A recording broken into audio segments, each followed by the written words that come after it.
신명기 28장 1절 말씀을 제가 봉독하겠습니다.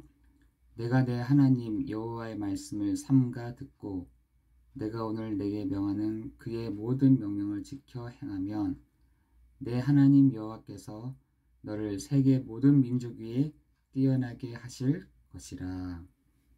아멘. 그 사무엘 시대 때에는 전쟁이 없었다 라고 되어 있습니다. 전쟁이 없었다라는 말은 사무엘의 말이 하나도 땅에 떨어지지 아니하고 그대로 성취되어졌다 라고 말씀하고 있습니다. 여러분, 하나님의 그 말씀, 그 하나님의 말씀을 우리가 믿을 때에 하나님은 그 말씀대로 이루어 가실 줄을 믿습니다. 우리가 언제 평안하냐, 우리가 언제 안식할 수 있느냐, 우리가 말씀을 보니까 로마서에 보니까 그 말씀을 믿을 때 비로소 우리가 안식 속에 거한다 라고 되어 있습니다. 우리가 하나님의 말씀을 믿을 때 비로소 우리가 안식 속에 거하는 것입니다. 아까 전에 이렇게 새벽 기도를 시작하기 전에 말씀 앞에서라는 제가 찬양을 이렇게 틀었는데요.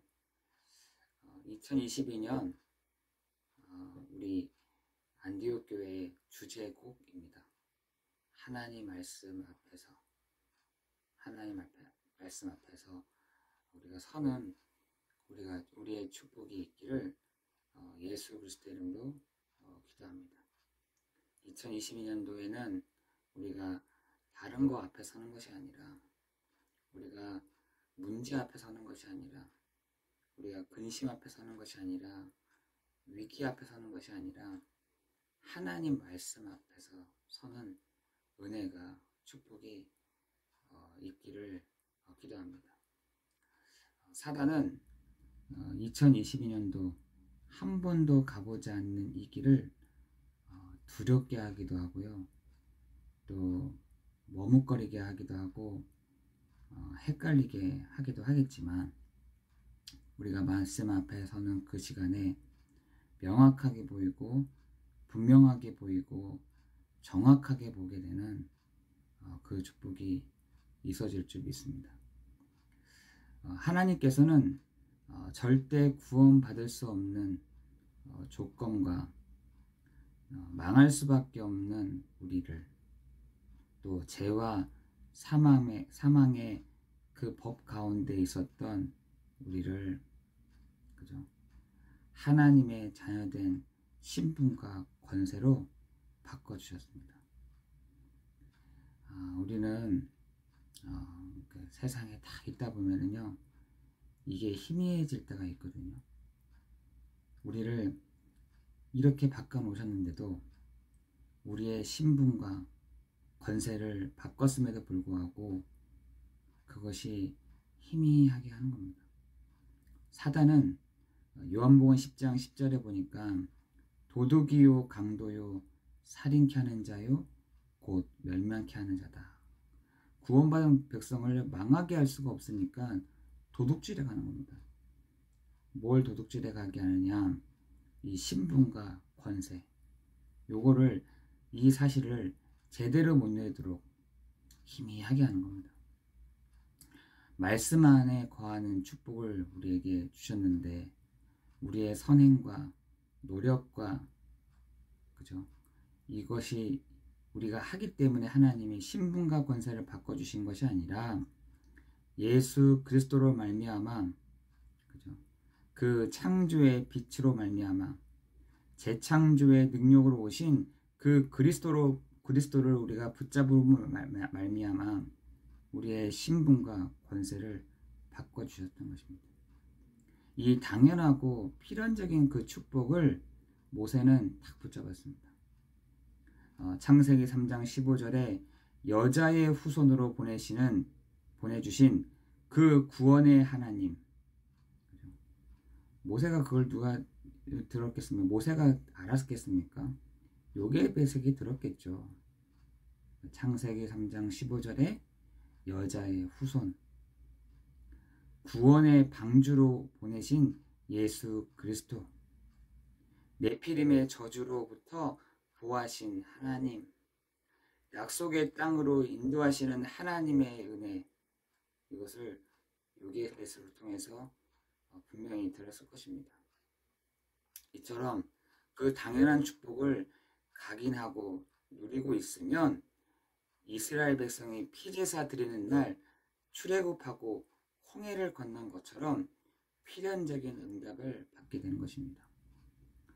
오늘 우리 송구영신 예배 있죠. 당연하고 필연적인 축복을 누리는 시간. 그죠? 어떤 것을 붙잡고 창세기 3장 15절에 여자의 후손으로 오신 그 그리스도를 붙잡고 오늘도 그날이 될 줄 믿습니다. 그걸 붙잡아야 정말 그 출애굽하는 역사가 홍해를 건너는 그 필연적인 응답이 오는 것입니다. 다른 거 붙잡지 말고 하나님 말씀을 붙잡는 오늘 그날 되기를 예수 그리스도 이름으로 기도합니다. 그럴 때 하나님의 그 절대적인 축복과 신분을 누리게 되는 것이죠. 따라오게 된다니까요. 그래서 우리에게 뭐라 하시냐, 그의 나라와 그의 의, 그 의가 뭡니까? 예수 그리스도잖아요. 그의 나라와 그의 의를 구하라. 그리하면 이 모든 것까지 다 주겠다. 하나님이 그렇게 말씀하십니다. 절대적인 그 축복과 신분을 우리가 누리게 되는 것입니다. 언약궤는 절대적인 축복을 의미하는 것입니다. 이를 통해서 이스라엘 백성들은 거친 광야의 길을 가는 동안 성막과 해막과 장막과 세절기의 중심을 통해서 지속적인 축복을 누리게 된 것입니다. 하나님의 택한 백성이라는 신분을 누리는 것 또한 매우 중요하지만 생명을 살리는 일은 하나님의 백성의 사명이기도 합니다. 오늘 우리가 말씀 안에 있으면 자녀뿐만 아니라 나와 관계된 모든 현장에 하나님의 축복이 임하게 될 줄을 믿습니다. 우리 장로님이 이 은혜와 이 축복에 앞에 선 것입니다. 후대들이 또한 뒤에 있는 믿음의 사람들이 그 축복을 보고 장로님처럼 되면 되는구나. 내가 저 사람처럼 하니까 되는구나. 라는 것에 정말 앞장서는 선생이 뭡니까? 선생. 한번 제가 일본에 있었더니 저보고 센세이라고 하더라고요. 센세이. 센세이가 뭐예요? 하여튼 선생님이래. 선생님이 뭡니까? 일본에서는 하니까 앞서가 있는 사람을 따라가는 거라는 거예요. 미리 앞서가 있는 사람을 우리가 보고 따라가는 거라는 거예요. 몫이라고 하면 안 됩니까? 했더니 아니라는 거예요. 따라가야 된다. 오늘 우리가 그 발자국을 따라서 말씀을 붙잡고 가는 사람에게 하나님이 절대적인 축복을 주시는 것을 우리의 후대들이, 우리의 믿음의 사람들이, 믿음이 연약한 사람들이 보고 따라갈 수 있도록 오늘 우리가 그것을 해나갈 줄 믿습니다. 앞에 가는 사람들이 이렇게 봉사야. 앞에 가는 사람들이 눈이 있지만 보지를 못해. 앞에 가는 사람이 귀가 닫혀져서 알 수가 없어. 이렇게 되면 어떻게 되겠습니까? 제대로 못 가는 거죠. 저는 기도하는 것이 하나님, 내가 눈이 있지만 보지 못하고 내가 귀가 있지만 듣지 못하는 이런 세대의 사람이 되지 않기를 원합니다. 그래서 하나님의 말씀을 내가 묵상하고 하나님의 말씀을 보고 현장에 가서 내가 듣고 해야 내가 정확하게 이 걸음을 걸어가고 그 뒤에 있는 사람들 따라오지 않겠습니까? 저 진짜 그렇게 기도합니다. 제 유익과 제 이익과 어떤 그것과 상관없이 하나님, 정말 내가 당연하고 필연적이고 그 절대적인 그 축복을 내가 보면서 가야 우리 믿음이 연약한 사람들이 아 저렇게 하면 되겠구나 라고 따라보겠지 않겠습니까? 저의 어떤 기도의 제목이기도 합니다. 2022년 우리가 한 번도 가지 않은 이 광야의 길을 걸어갈 때 하나님 말씀 앞에서는 저 또한 그렇습니다. 말씀 앞에서는 그 축복이 있기를 예수 그리스도 이름으로 기도합니다. 말씀 앞에서야 좌로 우로 치우치지 않습니다. 이 사람 보고 저렇게 따라하고 저 사람 보고 저렇게 따라하면 되겠습니까? 그죠? 그래서 저는 2022년도 그렇게 붙잡았습니다. 그래 주일 강단에 모든 신경을 다 거기에 쓰는 거다. 그리고 훈련이다. 그 훈련 속에 모든 순종함이 있는 것이다. 그래서 우리 중직자, 우리 후대, 저 그리고 저희 집사람 정말 이 말씀과 말씀 앞에 서는데 주일 강단과 또한 훈련 속에 우리 모든 축복이 있기를 예수 그리스도 이름으로 기도합니다. 우리가 이렇게 할 때 하나님의 그 절대적인 축복이 진짜 오는지 하나님의 그 절대적인 축복이 우리 교회 가운데 임하여지는지를 보는 한 주간 또한 될 줄을 믿습니다. 기도하겠습니다. 하나님 말씀 안에 있으면 우리의 자녀와 후대뿐만 아니라 나와 관계된 모든 현장에 하나님의 축복이 임하게 될 줄 믿습니다. 적을 만나도 그들은 열 길로 도망하게 되며 우리는 날마다 하나님의 말씀을 힘입어 사모함으로 나아가는 우리가 되도록 하나님 축복하시고 인도하여 주옵소서. 모든 것 주님께 감사를 드리오며 예수 그리스도 이름으로 기도드리옵나이다. 아멘.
주세요.